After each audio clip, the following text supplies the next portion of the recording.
Hello and welcome to Wrestling in Mom's Basement. This is the Raw, SmackDown, 205 Live, NXT, and Mae Young Classic review shows for September 24th, 25th, and 26th. I, of course, am Patrick Young. This guy to my right is my co-host, Joe Venuto. Promoting the newest shirt at Hot Topic. Yes. And this shirt is Triple H's most recent shirt.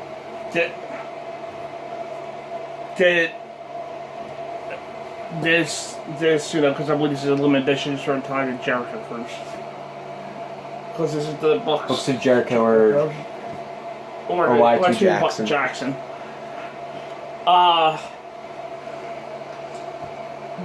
The Raw kicked off with their new theme song, I'll Be There For You, the French theme song.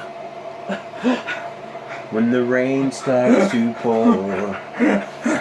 Because apparently the theme of Raw now is have a friend. Or from Toy Story, you got a friend in me. Randy Newman. Actually, it's more so Randy Newman. Yeah, there you go. Yeah, because you had a friend in. Anybody who was in the arena part of the show had somebody else, at least one other body with them. Except this week, Baron Corbin. No, yeah, he was a AOP. Yeah. He did have friends. Up first, the Shield came out to talk. Yeah, I thought it was the typical Raw opening promo. But this one I thought they did a pretty good job at building that there's probably tension in Dean because Seth and Roman have titles. And they didn't let him talk. Which I thought was probably a better choice than him. Well, whatever they would script for him anyway. Just let Dean emote his feelings. And I thought the Dogs of War, which they didn't really go by, it's more or less a moniker that I think they use 1 week. Okay. But for the lack of a more collective term. I thought they did a good job at playing up on that fact.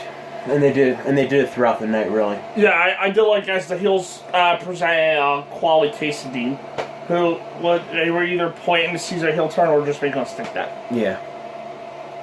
Up next, Finn with Bayley defeated Jinder with Alicia and won the sings. Everyone gets a friend, including Jinder. Right. Who now has two. Yeah. It was a fine match. I partially forgot it happened. But it was your normal Jinder match. It happened. It was okay. It was just designed to hype up the mixed match challenge. Yeah. And then Jinder and Alicia became united as one as they shantied. Up next... Because my days are cold without you. Up next, Ruby Riott, Liv Morgan, and Sarah Logan thankfully defeated Natalya, Nikki, and Brie Bella. Yeah. Natalya took the pin, but... Not unscathed, though. Nah. Yeah, during the middle of the match, if you've been sitting under a rock on wrestling Twitter, pretty much the big controversy that happened was Brie Bella, in doing her yes kicks, accidentally kicked Liv Morgan in the face twice. The first one knocked her out, and then she kicked her again as she was falling forward, unconscious. Yeah, Brie botched big time. That wasn't even her only botch. No, there was 3 in the match. Yeah. She botched a hot tag.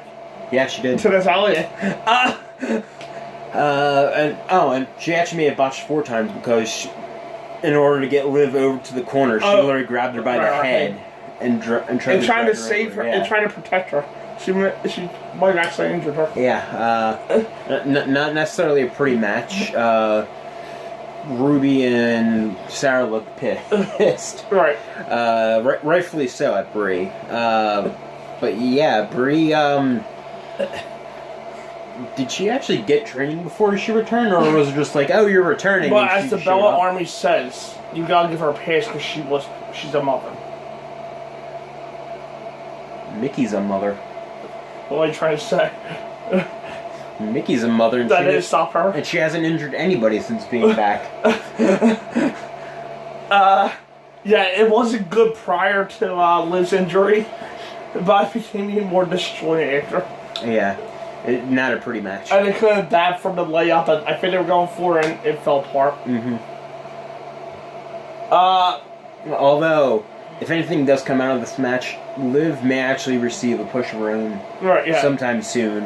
Just because Vince probably in his head is like, you know what? She tried to go back in there. That was her natural reaction to keep on going. Yeah. We told her to stay out, but it just, I guess, in that state, she just was like, I have to go into the ring and finish it. So, out of that, she may receive a push out of the deal. Yeah.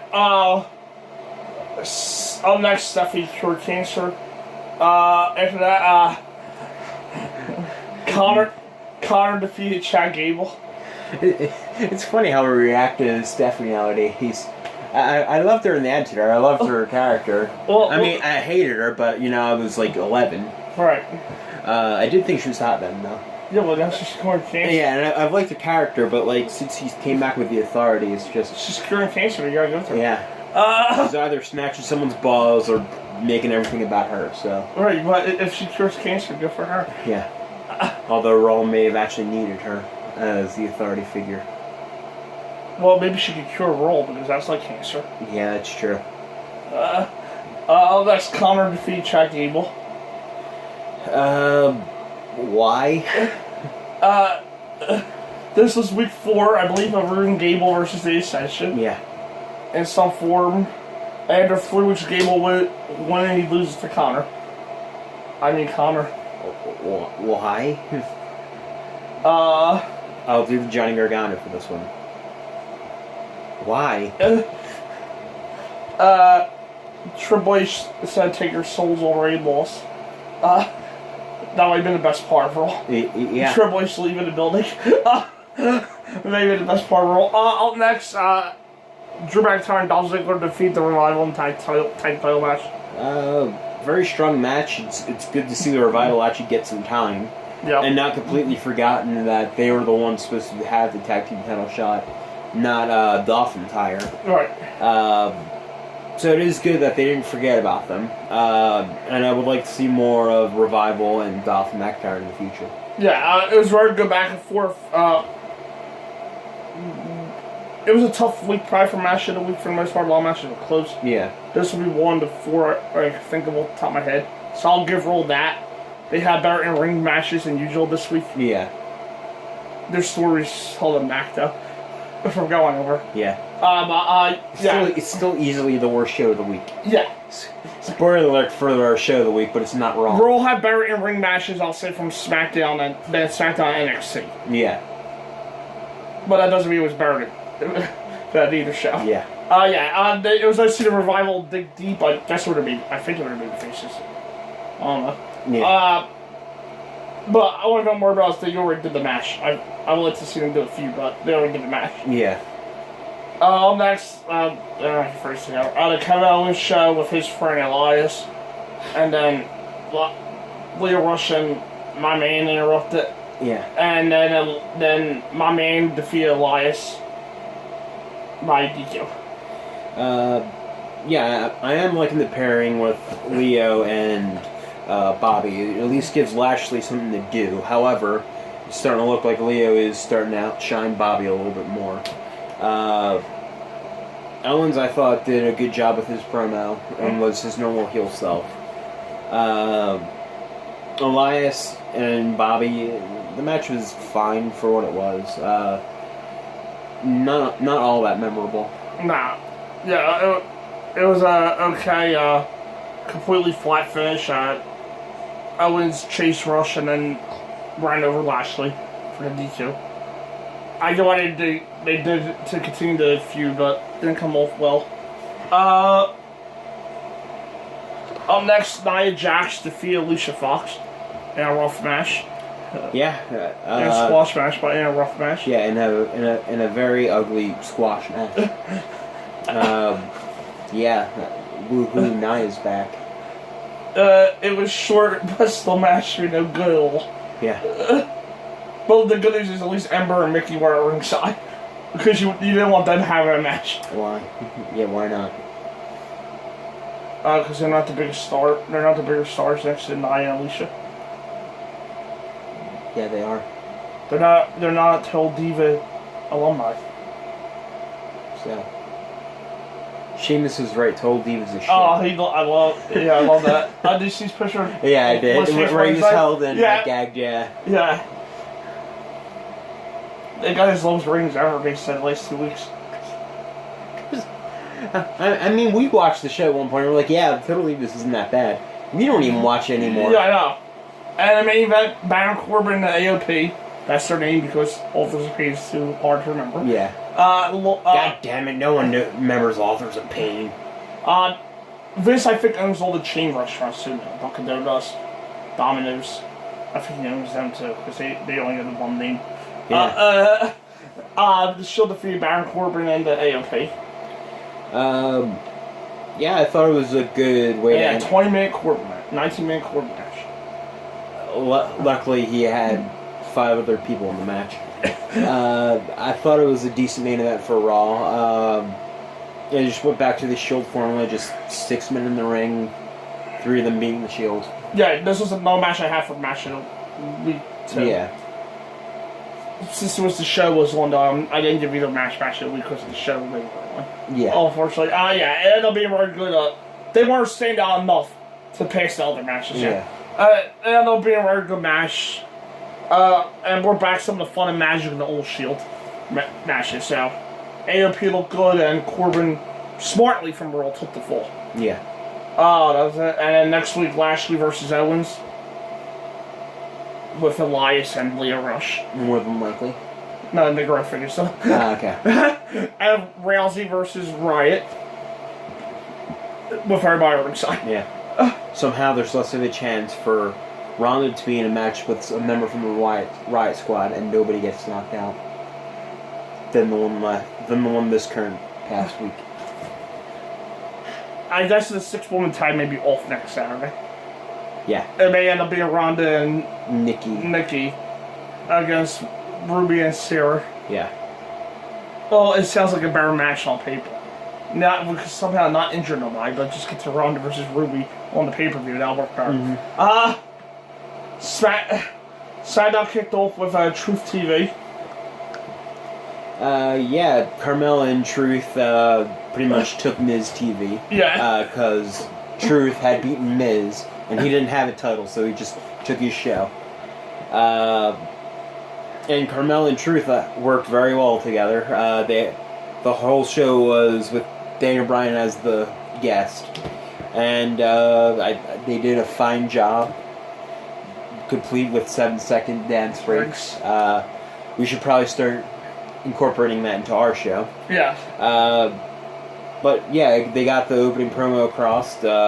Miz came out and interrupted, had some words with Daniel Bryan, and pretty much set up the opening match for SmackDown. Yeah, I thought it was a tremendously fun opening segment. Yeah, it was. I also played to the bill for Miz versus Bryan. As some of us go so different on Carmella so quickly. It's amazing. Yeah, no, I'm shocked at you too. Up next. I was never as hard as her as you were. Yeah. Sure, bringing her personal life into this. When this is a TV show, calm down. Her personal life's none of our business. That's exactly what I said to him on Wednesday morning. Oh, the guy should see him. He was so defensive. You think Carmella looks like his daughter. Up next. I wasn't defensive. I'm saying that's a pretty fucking sudden turn you took. About a month turn. Calm Here down. we go. A month turn. I've been complimenting her since SummerSlam. Calm your ass down. I've been complimenting her since SummerSlam. I said SummerSlam was the best match she put on because she barely wrestled it. Now you're like, I love Carmella. I do now. She's arguably my favorite woman. It's not Becky. Not the highs. My favorite character. See, is that not a sudden turn to anybody Well, else? I'm sorry if Asuka's channeling her inner Jackie Chan right now. But I'll get to that in a minute. The Miz defeated R-Truth in the opening match. Yeah, Miz won and got his show back because R-Truth had it. I thought this was the match of the night for SmackDown. For SmackDown, I thought it was too. I thought Truth did a very good job. Yeah, it was pretty good, and Miz win made sense, but I will miss Truth TV. Yeah. He was right there. You could have Brian close as the match. Yeah. He won on the running knee. Yeah, but they could have Brian close as the match. There's no need for Truth to lose the show. There really wasn't. It's been the hottest thing in the company for weeks, arguably. The Probably. TV. The Truth TV. Probably not. Arguably. I'll probably say it's Becky. Yeah, but it's out there now. People were going nuts for Truth TV the last few weeks. It's literally only been 1 week. Yeah, no, people are still talking about. Hell, we're talking about it, and it's Friday.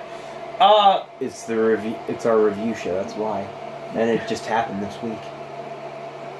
Yeah, well, fuck that. We'll love to see like the Shield and the Dogs of Hounds go war. Dogs of War go into a dance break down nowhere. Wouldn't you? No. Why? It would fit them. No, it wouldn't. I wish the women overall would dance. We'd better seen them wrestle. Remember when the Bells used to be celebrity whores? Great times.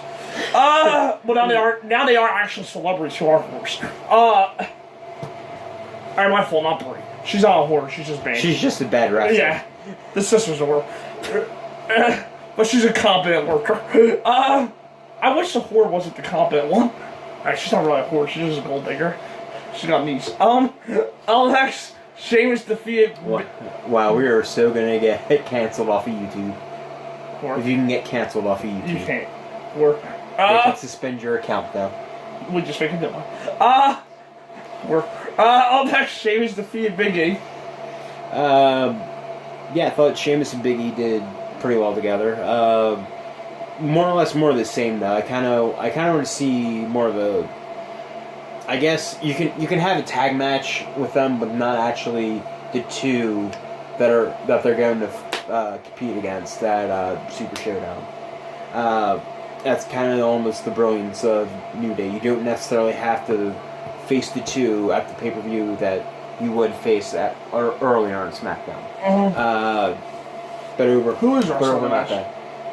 I'm assuming Kofi because they've been talking about he just became the longest reigning tag team champion of all time. Yeah. This week.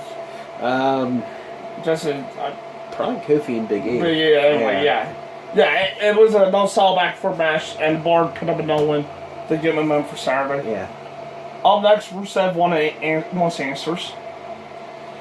Yeah, kind of a interesting little segment there. Pretty much Rusev wants answers, obviously, and Aiden came out and pretty much gave him some. Along with why Lana didn't necessarily reveal why Aiden had said things about Lana. And in that case, it was because he knew what happened in Milwaukee. The Wisconsin wheelbarrow.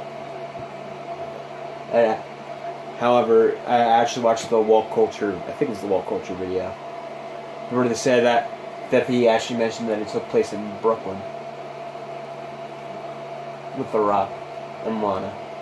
No, the segment took place in Brooklyn, the first one. I'm talking about, we're all talking about the backstage segment in Miami that happened the night of Royal Rumble 2016 when The Rock came back and mentioned the Wisconsin wheelbarrow. Yeah, and he said it happened the last time he was at Raw, which was in Brooklyn. Well, they don't remember that.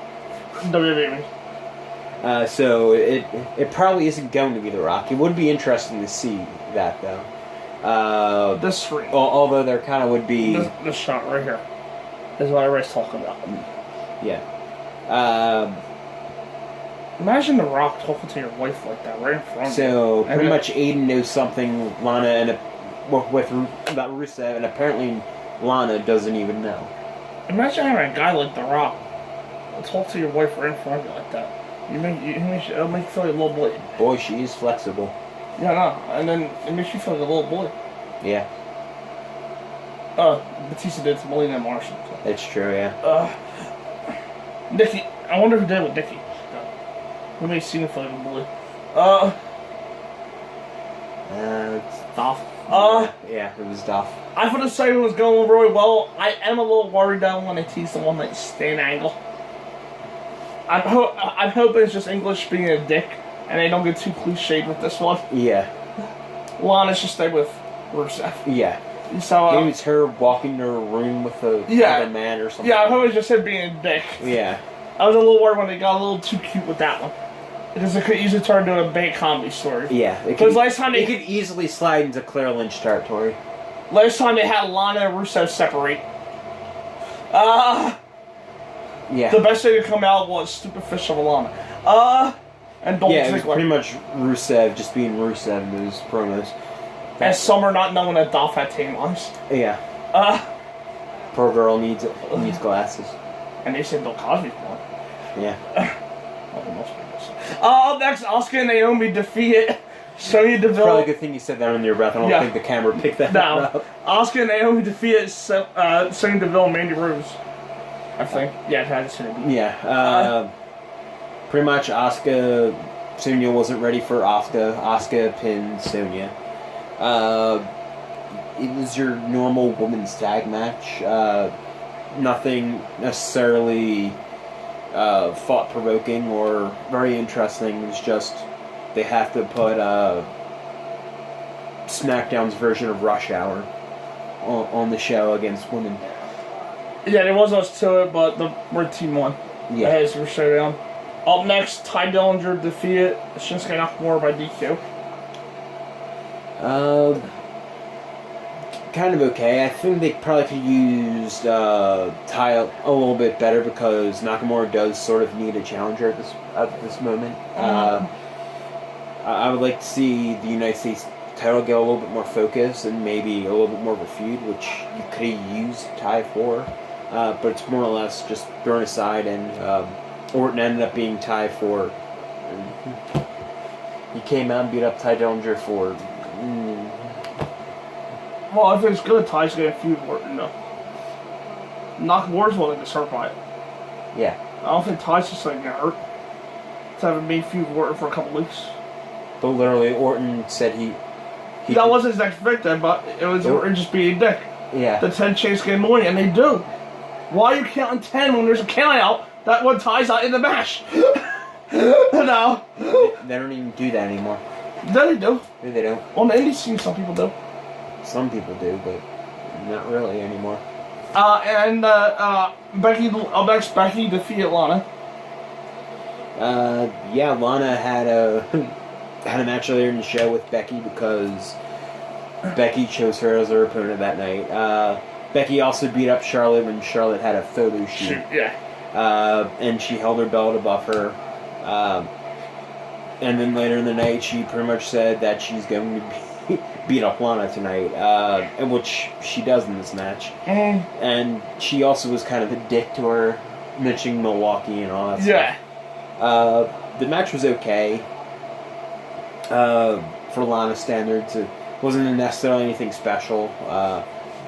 But Becky comes in their live arena and hits the win. Yeah, Lana got in a bit too much for my liking because the match was only 250. Yeah. But the result was correct.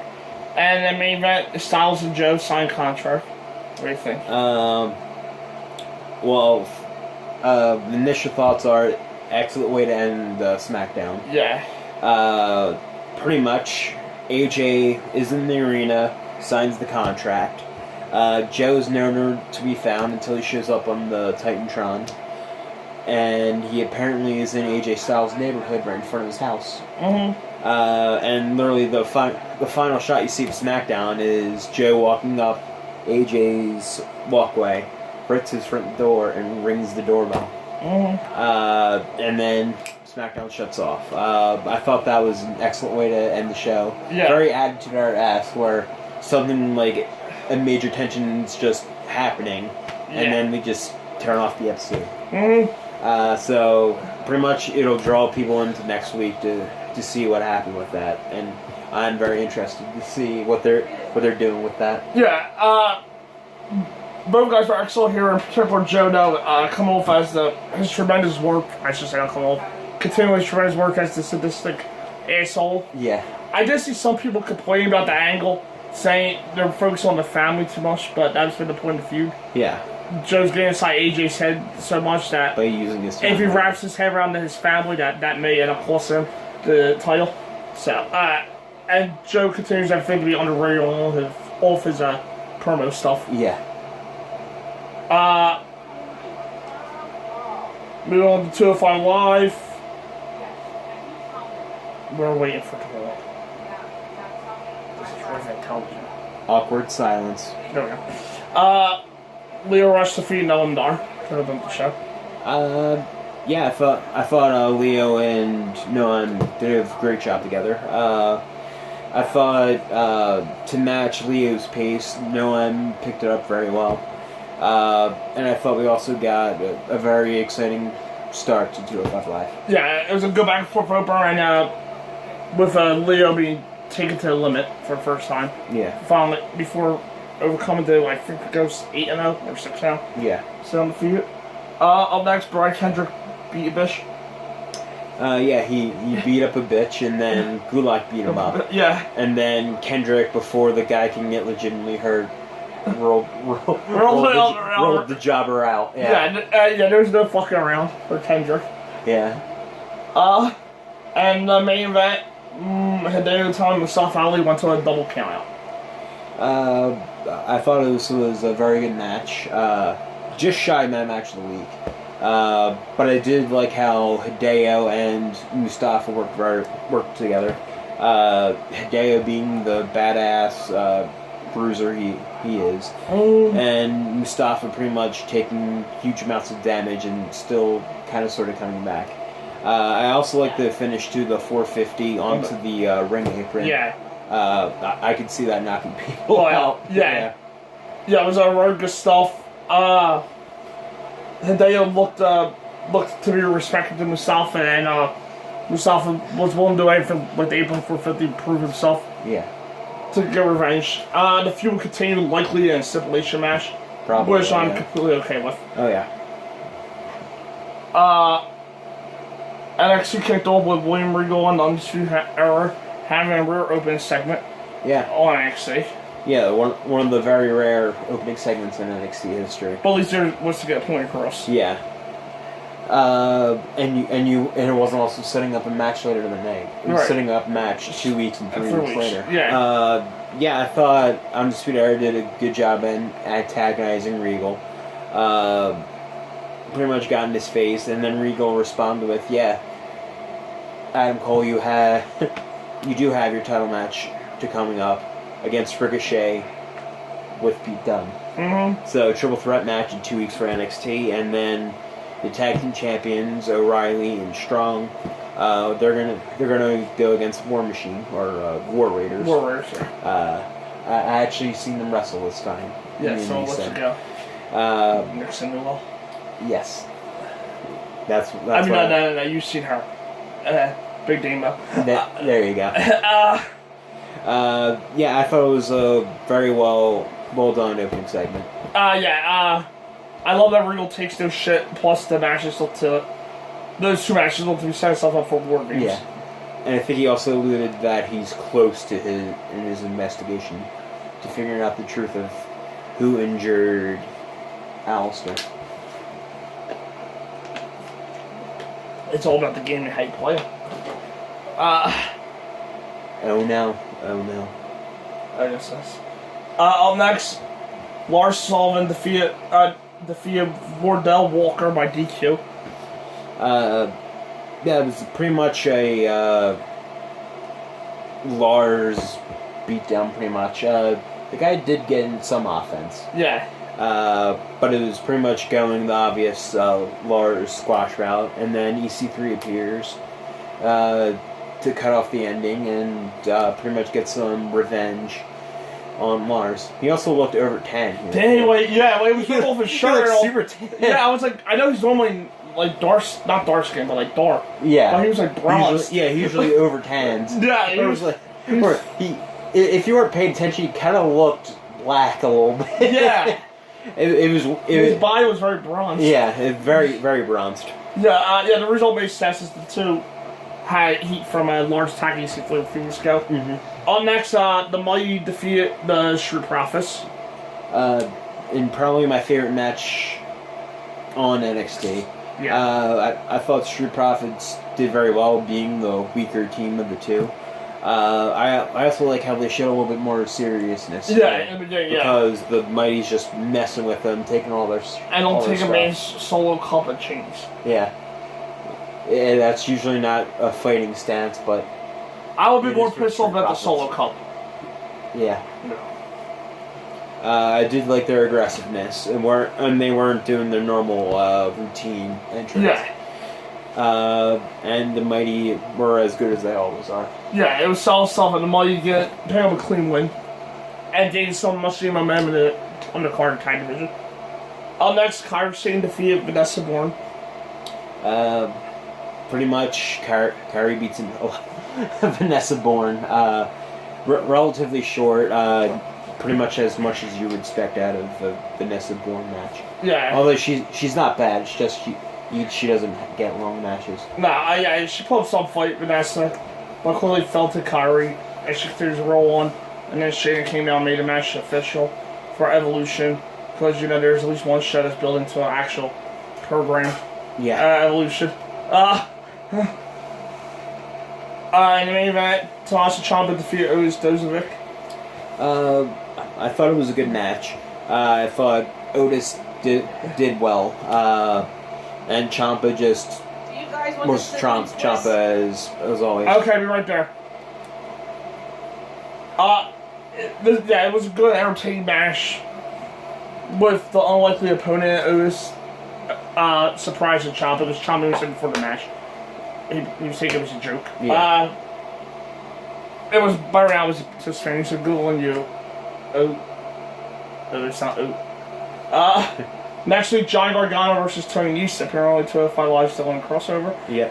EC3 is Lars Sullivan, the Forgotten Sons in action. Up next, the Mae Young Classic review and the results release. See you then.